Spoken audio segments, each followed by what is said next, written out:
Os principais nomes do mundo da bola, de Mara Entrevista.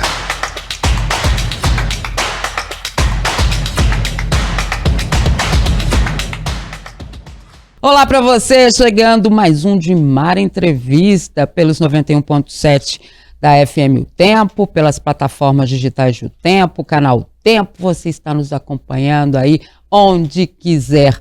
É assim que a gente quer sempre chegar até você. Que bom ter você aí do outro lado, a gente está muito feliz com a audiência do programa. Quarta temporada do De Mara Entrevista, passa rápido, né, gente? E vocês estão aí, isso é muito legal. Lembrando que também tem o YouTube, né? YouTube agora, o nosso canal é youtube.com/@otempoesportes, e você pode também acessar, que você vai estar acompanhando a gente com imagem, com tudo que a gente tem direito, né? Muito bom mesmo. Hoje a gente faz um programa muito especial, né? Um programa que, vamos dizer assim, a gente fez uma mesa para conversar do dia a dia nosso, das mulheres, né? Das jornalistas do Tempo, de uma convidada muito especial que a gente trouxe, para que a gente possa falar um pouquinho, né? Mesmo que às vezes o espaço seja dado somente quando nos é dado, né, o Dia Internacional da Mulher, a gente sabe que é o nosso dia a dia, mas que se der o espaço, que a gente siga ocupando,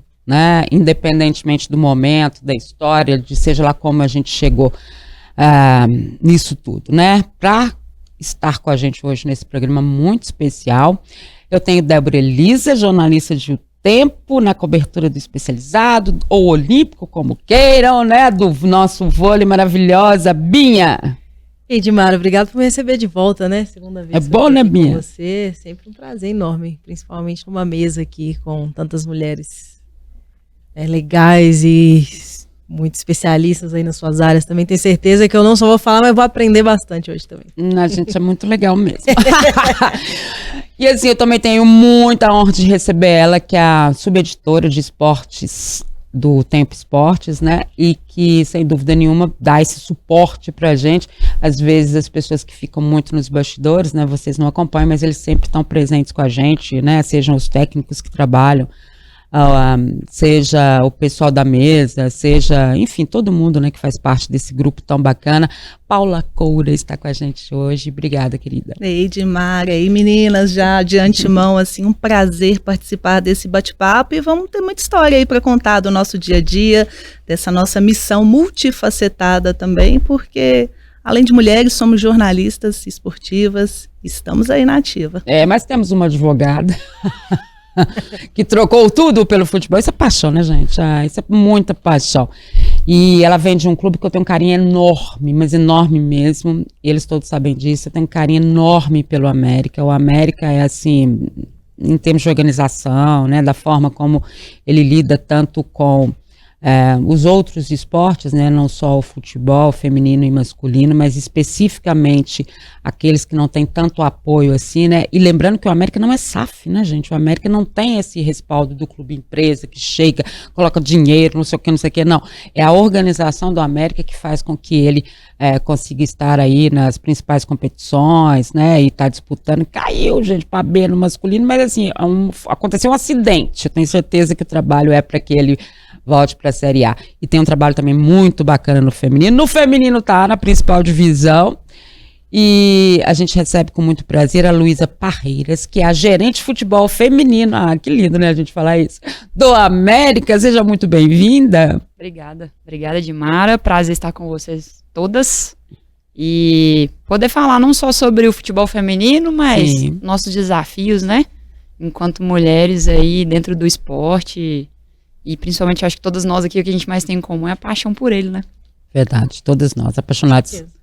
Não é? Sem dúvidas. A gente veio meio que assim, né? Pelo futebol mesmo, né? E as pessoas às vezes perguntam, mas por que você veio fazer esporte? E eu falei, gente, né? Eu assisti, ficava com meu pai, ia nos estádios, ele só teve filhas mulheres, então ele não tinha também alternativa, ele só tinha que levar a gente. E aí, né, era nisso que eu claro, né, vendo tudo isso, você aprende a amar o futebol, né, num todo e tal. ser advogada de origem, passou pelo direito esportivo, que meio que virou uma, né? Talvez, eu acho que pode ter sido muito o caminho da mulher para chegar ao esporte mesmo, né? De outra linha. Você fala assim, não, quem sabe se eu fizer isso, eu vou chegando mais perto e tudo mais, né? E aí você chega no América em 2019, nunca jogou futebol, só assim, amador, é isso? Todo mundo pergunta, né? Trabalha futebol feminino, você joga futebol? Eu falo, olha, como atleta, não, né? Mas como toda menina que sempre gostou de jogar futebol, sim, sempre joguei, desde de menina mesmo, mas ali, na escola, depois na faculdade. E aí chega na faculdade, toma um caminho e hoje, trabalhando com esporte de alto rendimento mesmo, a nível profissional, a gente vê que é bem diferente de uma peladinha de final de semana, ou com as colegas da faculdade, é bem diferente. Então, assim, não, nunca joguei, não sou ex-atleta, não vi do futebol e depois passei para a área da gestão do futebol. E um pouco disso que você falou também, como uma boa mineira que sou daqui, sou de Belo Horizonte, família daqui, desde pequena, né? Ir ao Mineirão, ir ao Independência com a família, domingo à tarde assistir futebol na televisão com a família, então normal, é do sangue, não tem como não gostar. E também o segundo esporte predileto, o vôlei, né? Também não tem como gostar de vôlei. Gente, é o meu também. Minha filha, né? É o meu também. Eu acho que... o brasileiro, o mineiro, né? O sangue mineiro, né? Especialmente assim. Então, vim dessa vida de sempre gostar de esporte. Família toda gosta de esporte. Mas nunca pratiquei em alto nível, em alto rendimento. Eu tive um momento da minha adolescência, com 15 anos, jogando no colégio. Eu participei de uma seletiva e aí eu fui convidada para poder estudar na Escola Americana de Belo Horizonte, né, que é uma filial das escolas lá dos Estados Unidos. E aí nesse momento era ir para a Escola Americana para que posteriormente pudesse fazer a universidade lá. E aí nesse momento meu pai falou para mim, olha, você vai ser o quê? Jogadora de futebol quando você for adulta, né? Isso tem mais de 16 anos, quase 20 anos na verdade. E aí, então não vou para a escola americana, vou continuar estudando onde eu estudava, no colégio onde eu sempre estudei, fiz o caminho como todo mundo geralmente fazia, né? Formei em terceiro ano, vestibular, e aí na época do vestibular ainda fiquei na dúvida, direito ou educação física, fui pro direito pensando em carreira futura, não no que eu... em concurso. Exato, né? não no que eu gostava, que era atividade física, que era praticar, sempre fui fominha na escola, sempre arrumei confusão com um colega nas Olimpíadas, sempre briguei por causa de futebol. Aí... E até porque eu acho que pra gente não é um caminho natural você escolher trabalhar com o esporte desde o início. Exato. Pros meninos, pros homens, é mais fácil. Quando um homem fala, eu vou trabalhar com esporte, eu vou trabalhar com futebol, eu vou trabalhar em qualquer área, isso já é meio que automático, assim. Aceitação. Pra nós, não. Quando a gente escolhe uma carreira no esporte, é um pouco mais complicado. E você ainda escolheu isso num segundo momento da sua vida profissional, né? Você começou numa trajetória e aí num determinado momento você viu aquela paixão do esporte bater mais forte e falou assim, não, é esse caminho que eu quero seguir. Quando que veio esse start pra você, assim, e como que você viu? Falou, olha, eu quero agora trabalhar nessa área, eu quero chegar aqui. Como que foi pra você essa mudança, assim? Foi difícil, foi fácil? Na verdade, eu não tenho nem vergonha de dizer isso, porque eu acredito muito que as coisas acontecem na vida da forma com que tem que acontecer, dá o caminho e a gente tem que correr atrás. Surgiu a oportunidade, né? Como eu estava dizendo, assim, o esporte sempre fez parte da minha vida, não imaginava trabalhar com esporte de alto rendimento, até porque eu tive que fazer essa escolha na época da faculdade, fui para a área do direito. Dentro da faculdade já comecei a traçar ali dentro de estágios, de contatos, seguir a carreira como advogada, que foi o que eu fiz. Então segui aquela, vamos dizer assim, aquela rotina mais ou menos já planejada. Formei, fui fazer prova do AB, passei no AB, comecei a trabalhar em escritório, mas nunca deixei de gostar, nunca deixei de assistir, nunca deixei de ler notícias do esporte como um todo. Sempre me despertou mais interesse a área mesmo de negócios dentro do esporte, ali na hora de mercado de contratação, de patrocínio, sempre foi uma área que mais me interessou. Eu já tinha 10 anos de formada dentro do direito, já estava advogando, eu já tinha casado na época. Já tinha uma carreira consolidada ali, exato, né? Dentro de um escritório, ali pensando realmente, já tinha feito uma primeira pós-graduação dentro do direito. Então, assim, poxa, vou seguir minha carreira como advogado. Mas sempre aquela vontade, quero trabalhar com esporte. E aí falei, a primeira ideia foi, por que não tentar o direito esportivo? porque eu não abandonaria a minha carreira dentro da advocacia. Nesse momento, questões financeiras começam também a pesar, né? Você já está evoluindo na carreira, você já está pensando em melhorar a sua situação financeira. E aí, pessoas conhecidas, comecei a buscar no mercado. Eu lembro que a primeira participação que eu tive mesmo em qualquer discussão jurídica dentro do esporte foi um simpósio que os alunos da Federal começaram a organizar. Eu vi isso na internet e falei, vou lá, vou ver qual é. E aí eram discussões muito jurídicas, né? Principalmente de relações trabalhistas, de atletas, problemas de atletas com clubes, problemas de atletas envolvendo contrato. E aí eu falei, bom, legal. E aí, com essas pessoas que estavam organizando, eu aproximei o contato e fiquei sabendo que estavam abrindo uma pós-graduação em Belo Horizonte na área do direito esportivo. E isso tudo, acho que toda essa minha escolha, ela vem num momento de crescimento desse assunto. E você foi amparada nesse momento, assim, as pessoas da sua família? Fui. Como que foi essa receptividade, assim, de fora? Foi, até que chegou o momento realmente, né, assim, vamos dizer assim, passou um ano mais ou menos nessa mudança ali de tentar realmente focar no direito esportivo. No local onde eu trabalhava, eu passei essa ideia para o sócio do escritório, falei, olha, tô pensando em fazer a pós-graduação, quem sabe a gente não abre uma área esportiva dentro do escritório. Ele até me perguntou, falou assim, nós vamos fazer advocacia para quem? Atletas, empresários, clubes? Eu falei, não sei, mas eu vou trazer uma ideia para você. E daí a coisa foi evoluindo. Só que quando eu começo a fazer a pós-graduação e começo a estudar e pensar em ideias para poder apresentar, me surge o convite para poder trabalhar no América numa área de supervisão de futebol. Que foi como você chegou em 2019. Em 2019. E aí eu falei, poxa, nunca, exatamente por isso, falei, não imaginava trabalhar num clube de futebol. E aí que eu fui descobrir o que era ser supervisora, eu não fazia nem ideia, eu confesso. Assim, não fazia ideia o que era supervisor, pelo amor de Deus. Não fazia ideia. E aí veio a ideia da mudança. Então eu tinha, né, como eu tenho meu marido, os meus pais, meus colegas de trabalho. Só que quando a gente fala de clube, um clube profissional, de um clube... Brilha os olhos de todo mundo, né? Sim. Nossa, todo mundo ama futebol, né? E fala assim, gente, ela tá indo pra um grande clube. Ela vai pro América, ela vai trabalhar num clube profissional, num grande clube. Então, assim, eu não pensei duas vezes. Só que no momento da decisão foi no seguinte sentido. Vem para o América, fiz o processo seletivo, fui aprovada. Vem para o América, mas não abra mão da sua carreira como advogada. Para você entender ainda qual que é esse cenário de trabalhar no futebol... Entender esse cenário de futebol feminino, que desde o início foi dentro do futebol feminino, e também para você não abrir mão de algo que você já construiu dentro da advocacia. Topei, falei, é isso. Isso, inclusive, muito bem alinhado com o pessoal da América. Só que, assim, era humanamente impossível eu trabalhar num clube de futebol durante o dia e à noite chegar em casa e ainda advogar. Eu não conseguia, até pelo cansaço físico, que demanda muito da gente. Mas não só isso, eu fiquei tão apaixonada, tão deslumbrada de estar envolvida ali no dia a dia, que eu não conseguia parar de pensar. Eu chegava em casa, eu só pensava no futebol, eu só pensava no que eu estava vivendo ali, do que eu queria fazer. E aí a advocacia começou a ficar desinteressante para mim, né? E durante um período ali eu segurei por causa do aspecto financeiro, porque eu precisava entender essa mudança mesmo de cenário. E aí que vem, que você perguntou, né? O apoio da minha família, né, daí muito o meu privilégio, assim, de poder contar com esse suporte de falar, não, vai lá. Se é seu sonho, como todo mundo que sempre me conhece, eu falava assim, gente, isso é sua cara. Sempre foi. Eu sempre fui aquela menina chata de que iria em todos os jogos, eu sempre fui aquela menina chata que brigava por causa do futebol. Então, todo mundo sempre falou, poxa, é isso mesmo, e vai, e as coisas foram acontecendo. Muita dificuldade, sim, de adaptação, um ambiente completamente diferente, mas a gente vai... É o dia a dia mesmo, né? Mas elas estão pensando que elas vão correr de mim, não vão não. Binha, Débora Elisa, eu quero saber de você, como é que você chega ao mundo esportivo? Teve apoio sempre em casa, a Binha joga futebol, joga bem, tá, gente?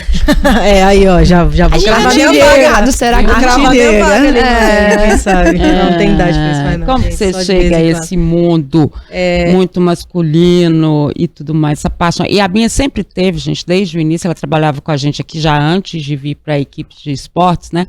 Mas a paixão da Binha era muito grande, né? Por esporte, por tudo, né? Total. Eu fui ouvindo a história da Luísa, eu achei assim, eu comecei a me identificar, porque para mim a questão do jornalismo esportivo veio no segundo momento de vida também, né? Eu já tinha feito outras graduações, trabalhava com outra coisa, mas é aquela coisa da paixão por esporte sempre estava ali, mas eu acho que para mim, ou talvez para outras mulheres, meninas também, é não ver possível. Então a gente corre atrás daquilo no momento em que a gente vê que é possível, porque eu vejo outras mulheres, que foi que começa a acontecer nos últimos anos no jornalismo esportivo, né? Mas até hoje a gente vê muito menos mulheres, isso aí ia falar.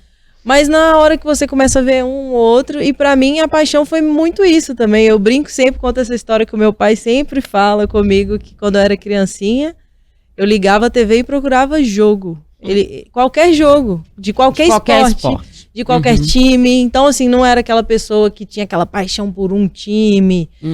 E até porque na minha família ninguém gosta de esporte, então pra mim também sempre foi uma coisa difícil. E eu falo isso direto, eu conto pra muitas pessoas, falo em terapia como era um ambiente solitário pra mim também. Sim. Meu pai não gosta e as influências que a gente tem, querendo ou não, esportivas são da família, né? Pai e mãe. Meu pai não gosta, minha mãe muito pouco, meu irmão não sabe nem quantos jogadores tem num time de futebol, assim. Então, pra mim era aquela coisa que eu sabia que tava ali, mas e o que eu vou fazer com isso? Era só paixão, era só gostar de ir no jogo de vôlei, qualquer jogo de futebol e jogar bola. E aí, num momento em que deu aquele estalo também, eu acho que era um momento de pandemia, e a gente começa tinha acabado de formar na faculdade, estava fazendo letras, trabalhando com marketing, pensando em fazer mestrado, vou ir para a área acadêmica, fazer letras. Não, quer saber? Vou fazer uma loucura aqui, vou tentar correr atrás também. E foi aquela coisa, jornada dupla. Eu vou fazer uma pós aqui e vou montar um site para mim. Eu nem sabia direito. Mas você ia fazer alguma coisa. Mas eu queria fazer alguma coisa no esporte, era isso. E aí, à medida que eu fui fazendo, trabalhava de manhã lá na empresa, à noite ficava assistindo o jogo, e site independente, trabalhando de graça e fazendo matéria, e Olimpíada de Tóquio, virando noite pra fazer matéria de jogo de vôlei, ou então de canoagem, e de manhã indo trabalhar, e era aquela coisa, assim, mas pra viabilizar esse sonho. E também foi um momento em que eu comecei a ver a possibilidade, né? Que aí você vê outras mulheres, você vê narradoras, você abre a TV e tá uma repórter. E aí você começa a pensar assim, uai, não é aquela coisa que era tão distante, inatingível, né? Pra mim, porque era muito isso, né? Então, pra mim, meio muito parecido isso. Eu tive outra vida antes, e aí na hora que surgiu a oportunidade de, tipo, eu fui fazendo ali a jornada dupla, ó, agora dá pra se arriscar e largar aquela ali e ir pro esporte. E é isso, né? Uma vida que a gente sabe que exige muitos sacrifícios, com certeza você também, que é fim de semana, feriado, aniversário, Natal, é tudo... O esporte, né? A agenda do esporte, ela não para, né? Não para. Mas é isso, acho que eu não trocaria por muitas coisas, não, porque realmente é muito gostoso. Mara, né? e você, Paula Coura, conte pra gente, como é que você chega a esse mundo esportivo? Pois é, foi praticamente igual vocês, né, meninas? Eu só não mudei de profissão assim, sabe? Eu comecei no jornalismo e segui no jornalismo, mas o jornalismo esportivo, apesar dele ter me aberto portas no início da minha profissão, quando eu fui ganhando cancha, não foi no jornalismo esportivo que eu fui seguindo carreira. Então passei muito por outras editorias, cidade, economia, política, turismo, até em determinado momento também, no momento pós-pandemia, eu virar e falar, poxa, mas eu quero jornalismo esportivo, é por isso que eu escolhi o jornalismo, é isso que fez com que eu fizesse uma faculdade de jornalismo e trabalhasse com esse meio. O que eu estou fazendo em outras áreas que não são umas áreas que eu quero trabalhar? E aí eu tenho que agradecer muito ao Fred Jota, nosso editor, nesse ponto, que ele me abriu as portas, falou, você quer trabalhar com jornalismo esportivo? Então vem, eu vou te abraçar. Porque também é muito sobre isso, né? A gente precisa desse suporte, desse apoio, pra gente não ficar ali fazendo 1000 coisas ao mesmo tempo.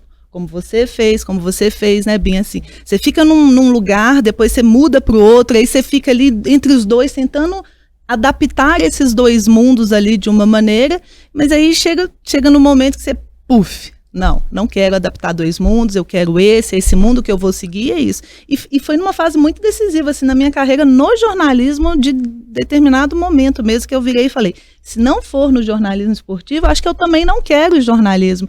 E aí eu vou tentar revisitar nos meus planos o que mais eu gostaria de fazer, além do jornalismo. Só que a paixão pelo esporte graças a Deus, prevaleceu e tive essa oportunidade também de estar aqui mostrando o meu trabalho e tá dando um suporte para essas meninas todas lindas que estão aqui, tendo contato com essas outras meninas lindas também de profissão. Que nos visitam, claro. E isso, é uma inspirando a outra, é uma ali dando suporte para a outra. E, Dimária, também não vou te deixar fora dessa, não. Que bom que você tá perguntando. Porque Dimária foi uma das grandes influências quando eu comecei no jornalismo. Então, quando eu estava ali, né, formando, eu via Dimária na televisão e aí eu falava, poxa, um dia eu quero ser uma mulher, pelo menos, parecida com essa mulher maravilhosa que eu tô vendo ali na televisão. Via Letícia Rena, eu via a Fran no Rede Minas. Então, assim, são mulheres que apareciam na televisão e falavam, poxa, isso também é o futebol, o esporte também é um lugar em que a mulher pode aparecer. E aí eu te pergunto, Dimária, nesses anos todos de profissão, como que foi para você começar e ser pioneira numa época em que a mulher não tinha quase nenhuma visibilidade ali no esporte, em que não existiam muitas mulheres em assessorias de imprensa, dentro de clubes de futebol? Você imaginar isso há 20 anos atrás, ou até um pouquinho menos disso, não é como é hoje. Hoje a gente ainda tem alguma representatividade, hoje a gente se vê, a gente se apoia, mas naquela época não, era completamente diferente. Como que foi, assim, desbravar esse mundo esportivo sem ter muitas grandes referências nessa nenhuma, época? Na verdade, né?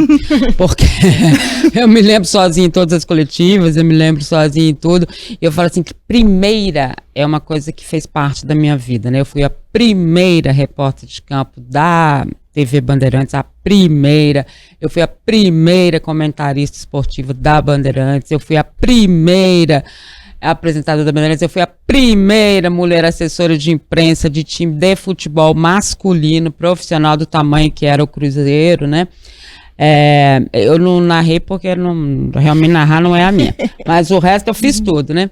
Mas eu sempre digo o seguinte, eu fui muito sortuda, porque assim, eu não tive que mudar nada, sabe? Eu entrei na faculdade para fazer jornalismo e para fazer jornalismo esportivo, e a minha paixão, e aí, inspirada pelo vôlei. As pessoas acham que eu vim por causa do futebol, na verdade não, eu vim inspirada pelo vôlei, né? Que era o grande esporte do momento. Eu queria cobrir vôlei, eu queria estar na quadra, né? E entrei e fiz jornalismo esportivo e fui direto para a Bandeirantes, sem nem, o estágio já foi na Bandeirantes, a contratação foi na Bandeirantes, então eu já entrei fazendo assim, aí as pessoas falam, foi difícil, eu falo assim, foi um caminho, né?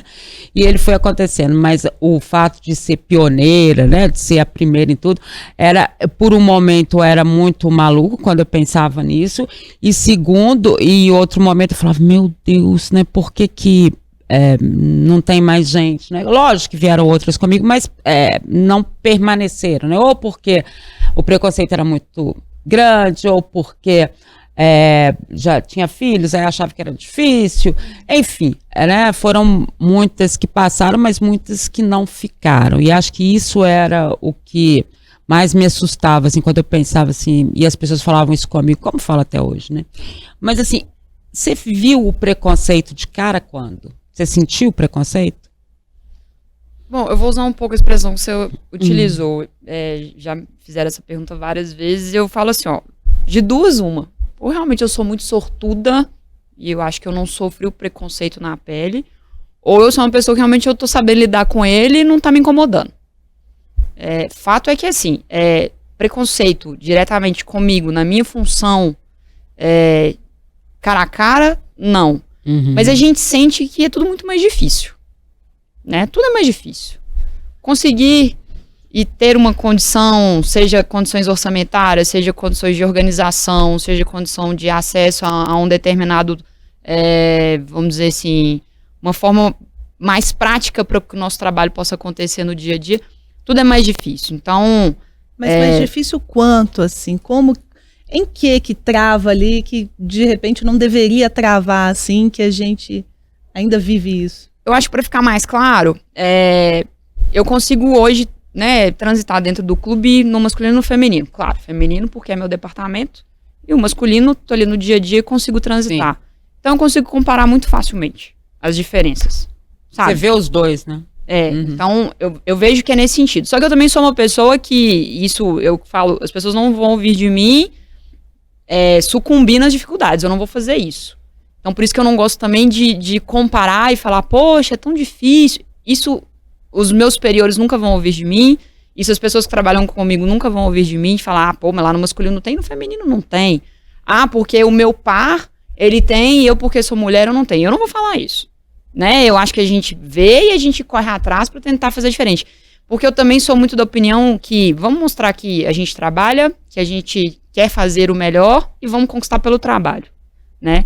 Eu tive recentemente uma conversa com pessoas do clube, no momento ali de decidir estratégia, planejamento para 2024, e eu falei isso, gente, lá todo mundo que tá lá, e por isso que eu vou defender eles, né? As pessoas que trabalham comigo no futebol feminino, não só atletas, mas hoje eu tenho homens que trabalham lá.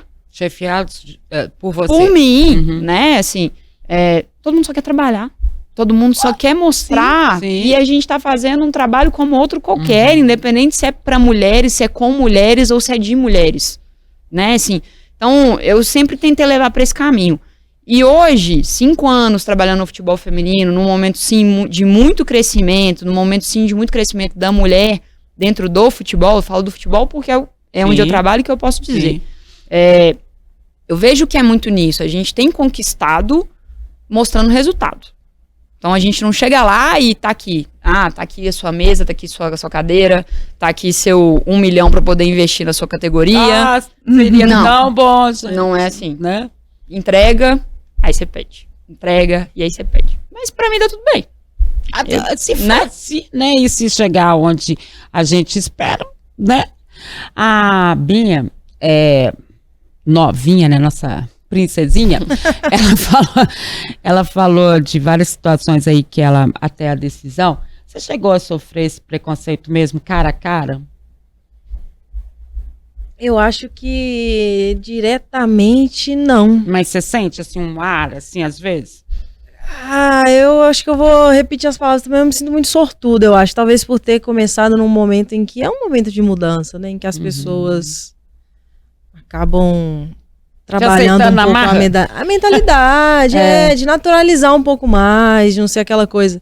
Eu acho que um grande problema do ambiente esportivo pra gente é mais de ser um ambiente hostil, às vezes, por comentários, por piadinha, por coisas que incomodam. E eu, principalmente, por ser uma mulher lésbica, aí tem a parte, né, a carta São o mais 4 do Uno, né, que já vem o mais 4, que é aí os comentários, às vezes, que é uma piadinha ali, homofóbica, uma coisa ali, que aí, às vezes, o ambiente afasta a gente mesmo sem ser diretamente. Sim.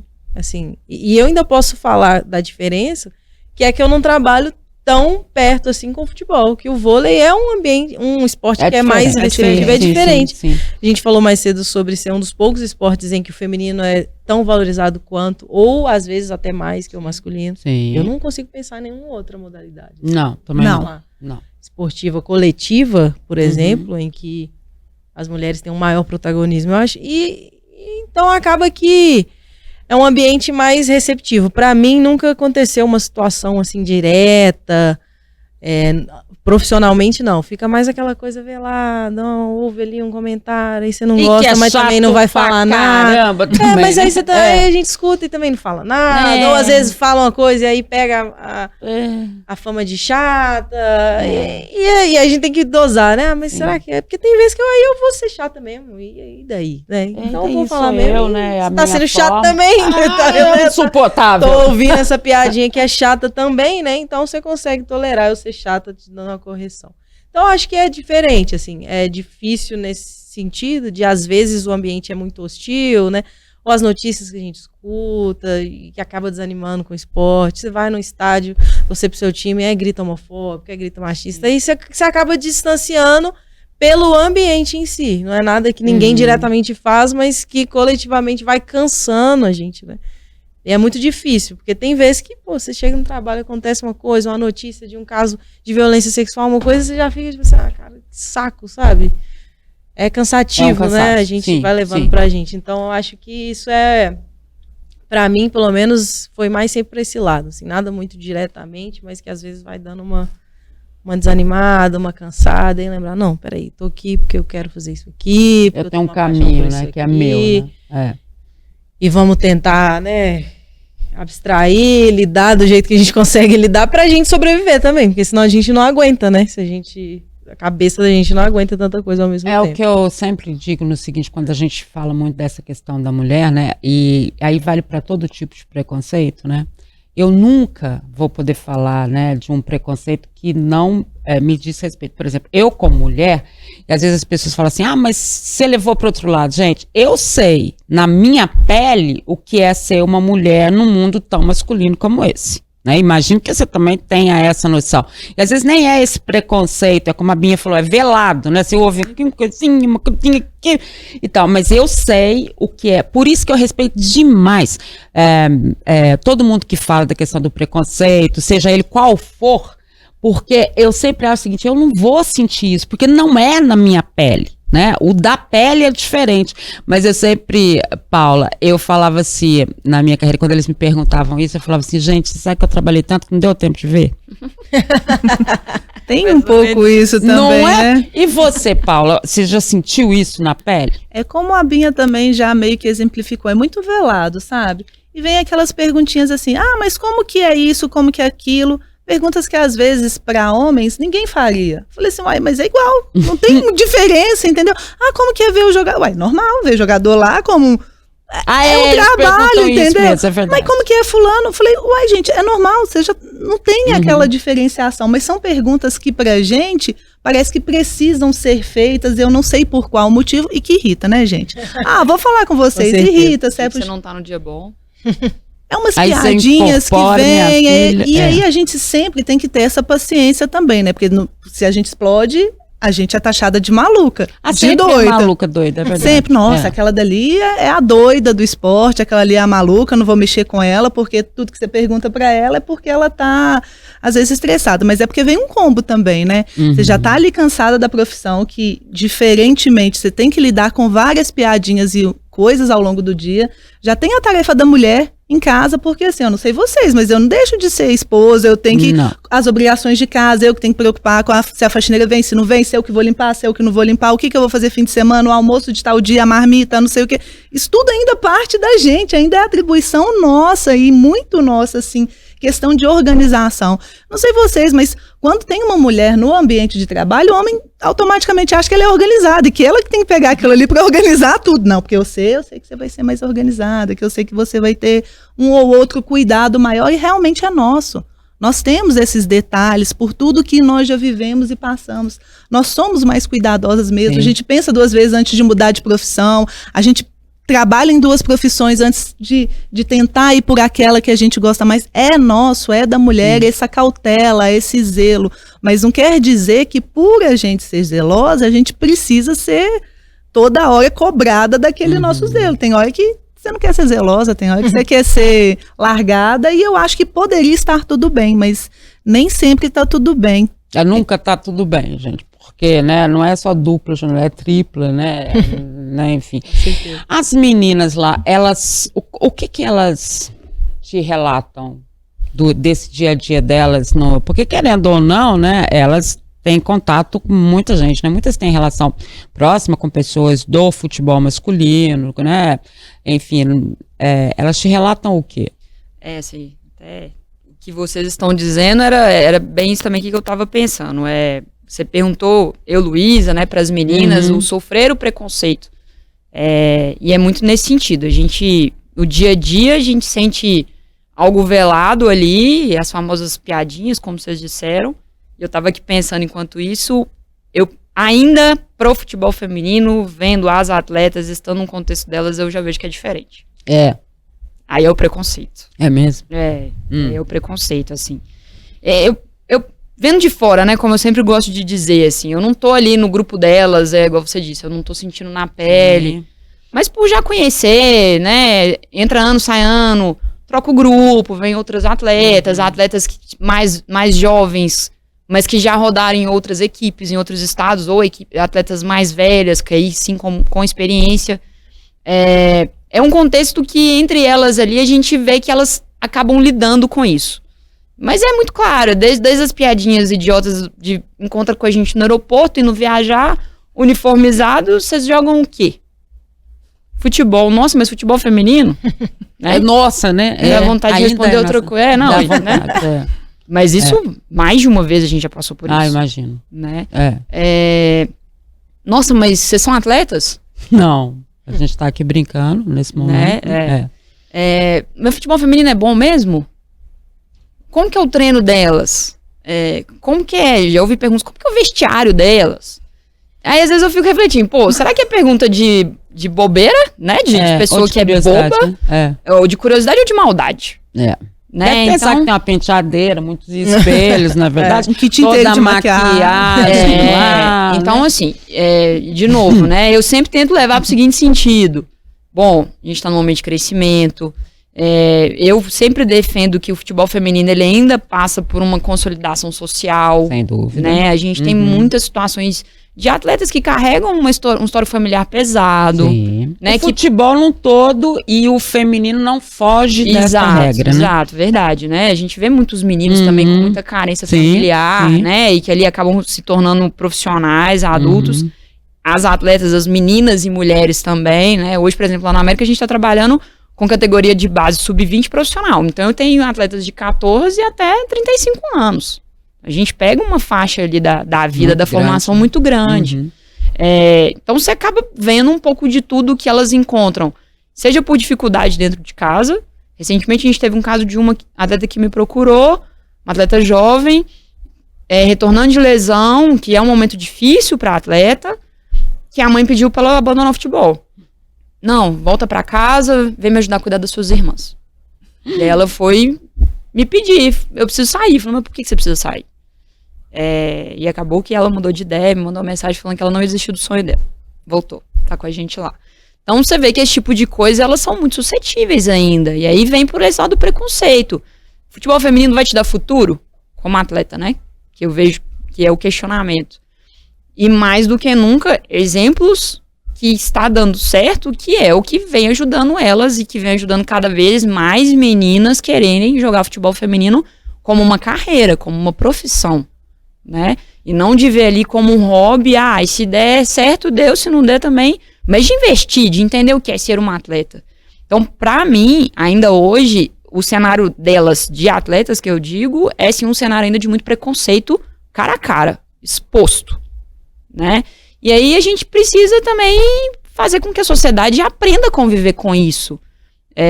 Hoje, também uma América Feminina, a gente está dentro de um contexto de uma universidade. Então, elas estão num espaço compartilhado com alunos, com professores. Olha, vocês têm que aprender a conviver. A atleta tem que aprender a conviver com outras pessoas e as outras pessoas têm que aprender a conviver com a atleta. Né? Então, independente de ser do futebol feminino, independente de ser menina, mulher, independente da opção sexual, é uma questão social, uma questão de conviver. Tudo muito novo, tudo muito recente, né? As transmissões estão aí, a imprensa acompanha, os clubes estão investindo, campanhas de marketing, mais competições. Então, é um contexto de crescimento, de consolidação e principalmente da sociedade entender que é isso, é uma modalidade esportiva como outra qualquer.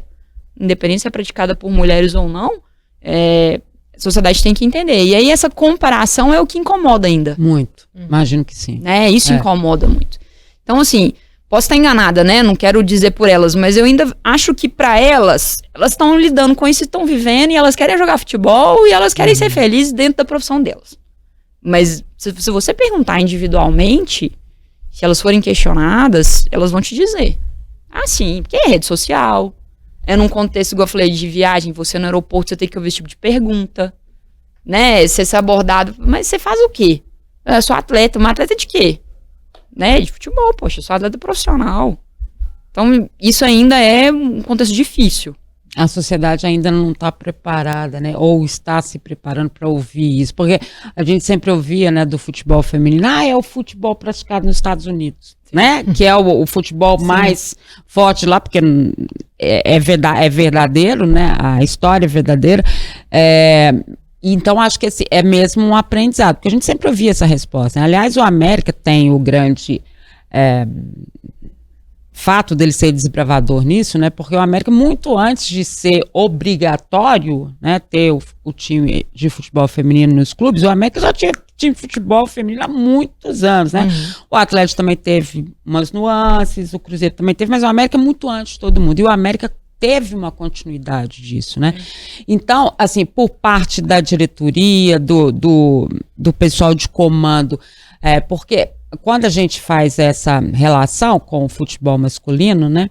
No masculino é interessante porque quando você fala assim, pai e mãe de jogador de futebol masculino, eles estão empurrando o filho para ser jogador, né? Porque ali pode estar o esteio da família, o cara que vai fazer todo mundo ficar rico, não é assim? E aí você está dizendo que no feminino, a mãe chama a menina e fala assim, nossa, pode voltar para casa que você tem que me ajudar a cuidar. Obviamente, essa mãe também deve ser uma mãe solo, que não tem ninguém, ou seja, é uma rotina traçada por mulheres, né? E existe essa preocupação no América com esse outro lado.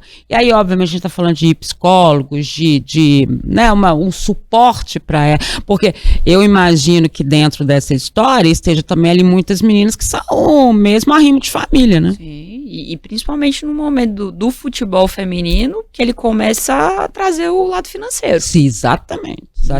A gente hoje analisa os clubes que estão na Série A e que nós estamos lá, hoje a América está lá esse ano, já é um contexto que hoje uma atleta, ela consegue viver do futebol. Sim. Ela consegue ter um salário interessante para se organizar, ajudar a manter a família. E lembrando que isso ainda pode ser 100 vezes menor, né? Do que um salário de muito menor. Sim, assim. Com certeza.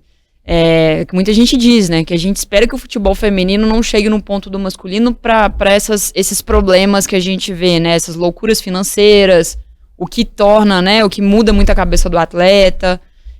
Então, que se a gente está num momento de crescimento, que a gente saiba crescer, né? Que a gente não traga esses problemas para a modalidade. Mas assim, hoje um atleta consegue vislumbrar esse futuro, vamos dizer, nos principais clubes do Brasil hoje, tá? Porque existem ainda clubes, tô falando do cenário 2024, clubes que ainda não assinam carteira, né? Ela tem um contrato amador, às vezes um contrato por pouco tempo. A temporada no futebol feminino ainda é curta, né? Um calendário curto. Então, um clube vai lá e contrata para poder disputar a segunda divisão do Campeonato Brasileiro, ele tem um período de 3 meses. E tem esses contratos assim curtos? Tem, a lei permite, né? Na verdade, o mínimo hoje são 3 meses. Você não pode contratar por um período menor. E muitos clubes fazem o planejamento por 3 meses. Então, a atleta, ela joga, às vezes, 3 meses num clube, no segundo semestre ela já tá jogando em outro clube, né? E ela fica nessa transição ali de um estado para o outro, ou de uma cidade para outra. Mas, enfim, assim, a gente tá falando hoje de um contexto de crescimento, e o crescimento em todos os sentidos. Não é só o crescimento de você ter uma melhor remuneração. O América pensa, falando do América especificamente, ele pensa nesse crescimento do futebol feminino como um todo, que é o que a gente vem fazendo principalmente nos últimos 2 anos. Quando a gente chega lá em 2021 e a gente estava para subir de Série A2 para Série A1, a gente pega um clássico mineiro, a gente é eliminado e vê uma diferença muito gritante, não só de qualificação do elenco, mas também de estrutura. Falou, bom, se a gente não melhorar agora, a gente também não cresce. O que a gente quer? O que a América quer? Um clube que sempre apoiou, como você disse. Futebol feminino desde 2015, sempre coordenado por mulheres, sempre com mulheres participando ali dentro do departamento. Eu sempre falo isso. O futebol feminino dentro da América, ele flui normalmente como se fosse qualquer outro esporte. Eu tenho um marketing me dando apoio, eu tenho um jurídico me dando apoio, eu tenho departamento de registro, eu tenho departamento de compras, as coisas acontecem. Então, assim, poxa, a gente quer crescer. A gente quer sim que seja uma equipe de referência, porque já flui normalmente aqui dentro. Então vamos lá. Então não basta somente ter equipe forte. O que a gente precisa? De uma comissão técnica mais robusta, de pessoas que estão se qualificando no futebol feminino e de uma estrutura de pessoas. E aí vem o que você me perguntou. Pra mim, vou te falar assim, depois eu acho que do treinador, do preparador físico e do massagista, psicólogo, pra mim no futebol feminino, ele é indispensável. Indispensável. Exatamente por todos esses fatores externos que a gente tá aqui conversando. Não que o homem não vai ter problema. Não que um atleta ele não vai ter pressão por resultado. Não que ele vai ter que saber lidar com as frustrações. Isso acontece, né? Todo mundo brinca que a cabeça de atleta é diferente de qualquer outra pessoa e realmente deve ser, né? É um ambiente ali de muita cobrança, seja pessoal ou de empresário, ou de clube ou da família. Mas eu acho que ainda pelo momento social que a gente passa no futebol feminino, ainda de muitas dúvidas de muita necessidade de crescer, de se estabelecer, as alternâncias ali, elas acontecem muito. E aí a gente vem, além disso, histórias familiares pesados, junta a cobrança por ser um atleta, junta talvez a cobrança por vou ser mesmo um atleta, o que eu quero entregar para minha família, o que eu quero entregar para os meus amigos, para a sociedade.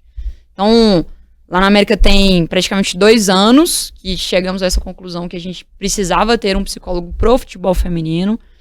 A gente tem hoje um apoio de uma acadêmica, ou seja, de uma estagiária, mas que ela trabalha exclusivamente com a gente, então ela consegue fazer avaliações individuais, ela consegue aplicar testes em grupo, ela consegue definir o perfil do grupo. Na hora, como diz, apagar o incêndio, ela tá ali no dia a dia, ela consegue observar o treino, porque na hora que ela vai pro jogo, ela já tem como perceber qual que é a reação de cada atleta, né, no momento ali realmente do jogo oficial. E ali é uma forma de ajudar a administrar esse tipo de problema, porque qual que é o principal objetivo? É o alto rendimento. Que a atleta esteja bem para poder treinar e chegar no jogo, jogar bem. Então, para isso, a gente também precisa administrar essas situações fora, extra-campo, né? Não só extra-campo em relação familiar ou de relacionamento, mas o extra-campo mesmo ali no dia a dia. A gente gosta muito de... Começou a temporada. Vem cá, deixa eu te conhecer. Qual que é o seu contexto familiar? Aí vem assistente social. Deixa eu entender qual que é o seu contexto social. É comum a gente ter atletas que são mães. Olha, é mesmo, né? É uma situação que a gente, né? Hoje a gente tem a auxiliar técnica do Sub-20, que foi nossa atleta, aposentou, a gente ajudou ela a fazer a transição de carreira, ela fez o curso da CBF pelo clube. Hoje ela é auxiliar técnica da categoria Sub-20, ela é mãe. A gente já teve uma atleta que passou por aqui, mãe também. Esse ano a gente tem mais uma que tem um filho. E nesse contexto, o filho mora com a avó, né, mora com uma outra pessoa e a atleta muda para Belo Horizonte para poder trabalhar. Então, são contextos que pra gente cada vez mais são essenciais pra gente poder dar esse suporte. É o ideal? Não, ainda não é. O ideal é que a gente pudesse ter 2 profissionais, né, ou profissionais de dedicação exclusiva, mas eu também acho que é esse momento todo de vamos investir, vamos crescer. Então, é um grupo qualificado, uma comissão técnica que tenha qualificação e cada vez mais especialização no futebol feminino. É um contexto de pessoas que dão esse suporte, psicóloga, nutricionista. Nutricionista também acho que é essencial, não só pelo rendimento, mas grande parte não tem uma condição de chegar em casa e ter uma boa alimentação. Que coisa, né, gente? São revelações que, né? Uma questão que eu penso, assim, sobre esse momento que você falou, queria até te perguntar sobre isso, como você vê isso. Esse momento de crescimento do futebol feminino, acho que é muito óbvio, né? A gente vê que tá crescendo, que passa na TV aberta agora, que tem mais times investindo além da obrigatoriedade, apesar dela ainda ser... a gente ter vários mandatários que não se importam mesmo, o futebol feminino tá nem aí, é aquela coisa, tem um técnico ali que não deu certo no futebol, joga ele pra base, aí não deu certo na base, põe ele pra treinar as meninas, isso acontece muito.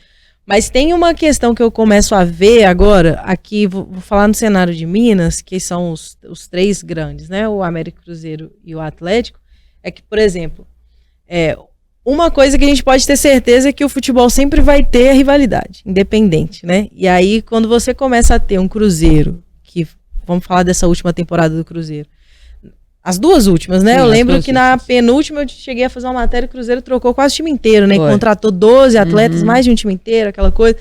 E aí conquista uma vaga inédita pro mata-mata do Brasileirão, aí agora conquista uma final inédita contra o Corinthians e ganha do Atlético na final do Mineiro, e aí começa, o olhar, né? Uai, eu vou ficar perdendo toda vez. O Atlético não quer perder pro Cruzeiro toda vez, vamos dizer assim.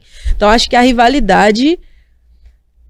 Quando um time investe muito, a gente fala dos grandes de São Paulo, Corinthians, Palmeiras. O próprio Santos, né? No feminino, né? Ninguém quer ficar perdendo pro rival toda vez. Né? Então, se você começa a ver que o seu rival tá ali investindo e fazendo diferente, e tá ganhando, isso impulsiona os outros times também, né? Então, acho que é um movimento que a gente começa a ver agora. Salutar, né? O crescimento de tudo, né? De investir, de ver possibilidade de carreira, mas também porque... Se um time começa a ganhar demais, rivalidade, essas coisas, os outros times querem crescer também e querem bater de frente, né? E eu acho que isso, agora, por exemplo, o América disputando Série A1, os 3, né? Agora Série A1, isso dá uma impulsionada também, futebol mineiro, né? Talvez uma criação de calendário um pouco maior, né? Que eu sei que às vezes atletas não querem jogar em outros estados porque vai disputar só um estadual e, né, quem sabe. Isso pode influenciar também nessa questão de, olha, os 3 times estão aqui, estão batendo de frente, estamos crescendo, você vai ficar para trás. Rivalidade é essencial, né? Até como eu comentei, no nosso caso, eu vejo muito como essa virada de chave em 2021, quando a gente é eliminado, e vê uma diferença muito grande pro nosso rival, que era o Atlético. E vou te dizer mais, eu acho que não só pelos clubes que começam a trazer muitos bons resultados, até para poder entender assim, poxa, olha lá, tá aparecendo na televisão, porque, vamos dizer assim, né, quem tá lá em cima, responde lá em cima pelos clubes, independente se é associação, SAF, se vão ser conselheiros ou investidor, ele vai querer ver o clube dele com os holofotes, né, e isso é através de bons resultados, ele não vai querer ver o clube dele nos holofotes com notícias ruins, né, falando que o clube não tem bons resultados. Então, assim, a partir do momento que você começa, tá lá, tá aparecendo na televisão, tá tendo jogo transmitido, tá sendo convidado para disputar competições, aconteceu com a América Feminina agora em 2023, que a nossa base foi convidada a disputar 2 competições em São Paulo. Pra gente foi essencial, porque, ou seja, por que chamaram a gente? Porque a gente faz um bom trabalho. Já tá fazendo diferença. E foi o que eu defendi internamente. Falei, ó, chegaram 2 convites. Quer participar? Falei, quero, e pra mim isso aqui é resultado que a gente tá fazendo um bom trabalho, né? As pessoas estão vendo o que a gente tá fazendo. Então, assim, além de vir nessa rivalidade comparar o que tá sendo feito de bom, tem um lado também do que está sendo feito de ruim, né? Isso eu confesso para vocês, que também é uma coisa que a gente tem muito clara dentro do clube. Quando a gente foi montar o planejamento para disputar a Série A ano passado, né? Já em outubro ali de 2023, pensa em 2024. Ó, a gente quer disputar uma Série A, mas a gente não quer ser saco de pancada, não. A gente não quer transparecer para todo mundo que o time do América é o mais fraco, que o time do América perdeu, tomar de goleada, como a gente vê acontecendo ano a ano. Esse ano, infelizmente, aconteceu o que aconteceu com o Atlético. Independente de rivalidade, que, claro, a gente quer ficar ali num momento mesmo de ter uma equipe qualificada, pro futebol feminino de Minas, é muito ruim. Né? É muito ruim o clube virar e falar assim, simplesmente, tô acabando aqui um trabalho que, poxa, eles começaram do zero. Isso é muito ruim. Então, pode ser o rival que for. Isso pra gente é ruim, porque a gente ainda precisa de uma modalidade unida pra gente poder crescer. Né, pra gente ter mais calendário, pra gente ter mais competições, pra CBF bancar mais condições pros clubes. Então, o ruim também serve pra gente de exemplo. Eu falo, eu sou uma pessoa que gosta de trabalhar assim, muito olhando. Ó, isso aqui cometeu, não vamos fazer igual. Não vamos tentar fazer o nosso trabalho dessa forma. Então, acho que é isso. A rivalidade, ela vai te puxar, você vai querer fazer o seu melhor e clube dando condição pra isso, ótimo. Mas ao mesmo tempo também você fala, bom, meu rival não foi tão bem nessa decisão, ou nessa escolha, ou nesse planejamento, não vamos fazer igual. Porque a gente também não quer chegar ali. Para aquele lado. Exato. Você acompanha futebol e é bom de palpite? Então tem que conhecer KTO.com, isso mesmo. A KTO é o melhor e mais seguro site para você apostar e se divertir. Tem os campeonatos estaduais, Copa do Brasil, Brasileirão, Libertadores, Champions League, ou seja, tem tudo. E várias outras modalidades, claro, além do futebol. E lembrando que na KTO, 2-0 é goleada. É isso mesmo. Se o time que você apostou abrir 2-0, a KTO paga na hora com o ganho antecipado. Faça seu cadastro, KTO.com, e utilizando o cupom O Tempo, você tem 20% de bônus no primeiro depósito. Isso mesmo, usando o cupom O Tempo, você tem 20% de bônus no primeiro depósito. Deixe os seus palpites na KTO.com, onde a diversão acontece. Ah, gente, acabou. Já. É tão bom, não é, gente? Adorei. Eu queria agora, Binha, olha para a câmera aí e fala para as meninas que estão ouvindo você, né, que sonham em chegar nisso. A Binha hoje cobre vôlei, né, de top, né, que estão querendo chegar. O que é o caminho? O que você gostaria de falar para elas? Cara, o céu é o limite. É isso que eu tenho para dizer, né? Eu acho que a gente tem uma frase que eu gosto muito, que é não se rejeite, né? Não deixe de se inscrever numa vaga, não deixe de fazer aquele curso, não seja você mesmo a pessoa que vai te dar o primeiro não. Esse é o melhor conselho que eu dou. Se alguém for te dar não deixa que seja outra pessoa. Então, assim, Não se se arrisque, boicote. não se rejeite. E é É. isso, cara. Hoje a gente tá vivendo um momento muito fértil, né, pro esporte. Geral, vários esportes olímpicos, né? Vários esportes estão atingindo patamares que Novas antes aqui a gente modalidades. jamais imaginava. Interesse em ginástica, interesse em handball, interesse em futsal. A gente fala de ginástica, Isso, skate. Isso. tudo, tem uma modernidade aí de modalidades chegando. E vários veículos, várias maneiras a gente acompanhar, das informações chegarem até a gente. Então, assim, tá um momento excelente, o céu é o limite. Quem um dia sonhar também, né? Nem que seja jogar, que seja ser gestora, que seja ser jornalista, saiba que é possível, né? Porque isso muitas vezes a gente precisava de saber antes e agora saibam que é possível. Paula, o que você quer falar para as mulheres, para os homens que nos acompanham, né? Porque é bom a gente falar para eles também, né? Eu acho que a principal mensagem que eu posso deixar aí com os meus anos de profissão é não desistir, sabe? Pode não acontecer da primeira vez, e isso para meninos e meninas, para homens e mulheres, mas não desiste. Se é um sonho que você tem, se aquilo é mesmo que você quer, corre atrás. Mas não corre atrás só por correr também, não. Se prepare para isso. Se especialize, se profissionalize, tenha uma meta, tenha um foco, tenha um sonho, porque assim, eu acho que tudo que a gente batalha, busca e corre atrás, Deus ajuda e é claro, né? A competência vem vindo e vai te colocando nessas posições assim. Então, gente, ó, não desiste. Todo sonho é possível. Eu acho que não existe nenhum sonho que é impossível pra gente realizar. Para nós, então, gente, porque a gente já viu uma mulher com ódio. Nossa, ela vai até em qualquer lugar, né, Luiz? O que você quer falar pro Uma pessoal? mulher desafiada. Meu Deus, aqui, ó. Não desafia. Não desafia. Não desafia. Nesse sentido, né? Nós somos movidas a desafios, a dificuldades, a superar essas dificuldades, e o caminho é esse. Sonhos estão aí para serem, né, encontrados, concretizados. Não é fácil. Não é fácil para ninguém. Mas vai muito também pela competência, por saber buscar o caminho, não desistir, não ser a pessoa que, como você muito bem disse, né, que vai te dizer não, acreditar na sua competência, na sua capacidade. Acho sim que o mercado, apesar de tudo isso que a gente veio trazendo aqui, né, de preconceito ainda, de ser uma sociedade que está mais ainda se acostumando com a mulher ali inserida em todos os cargos, poderes e funções, mas é uma sociedade que está abrindo esse caminho, né? Que tem aberto esse caminho para que nós, mulheres, possamos, não só com competência, capacidade, mas com essa nossa visão mais ampla. Uhum. Eu sou sempre a favor do equilíbrio. Eu acho que a gente, né, fazendo um bom trabalho ali entre mulher e homem, existe um equilíbrio, é importante.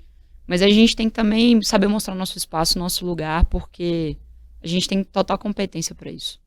Agradecer as três, muito obrigada, foi lindo esse programa, e também se eles não deixarem a gente chegar, a gente empurra a porta, né, dá chute, isso aí você fica tranquilo que a gente faz também, e também não fala que a gente tá com TPM não, que aí irrita mais ainda, porque a gente tem mesmo TPM, né, faz parte do nosso contexto, mas aí irrita mais ainda, né, e quanto mais você vier com machismo, e tá valendo para as mulheres também, tem muitas mulheres machistas, né, quando você vier com machismo, saiba que a cada comentário desse que a gente lê, a cada coisa que a gente sofre, a gente fica com mais vontade.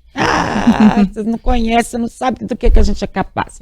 Mandar um beijo enorme para todas as mulheres, né? Para as mães, para as filhas, para as avós, né? Para as piquitinhas que estão por aí, que vão chegar, a gente espera, num mundo bem melhor do que esse, né? Com mais caminhos abertos, mais soluções aí para toda essa história. E queria dizer que, independentemente do momento que cada uma de nós está vivendo, nós aqui e cada uma de nós, né, espalhadas aí por esse universo enorme, independente do momento, a gente vai fazer cada um deles melhor. Pode ter certeza absoluta. Até porque todo mundo está nesse mundo é por causa da gente. Tchau, até semana que vem.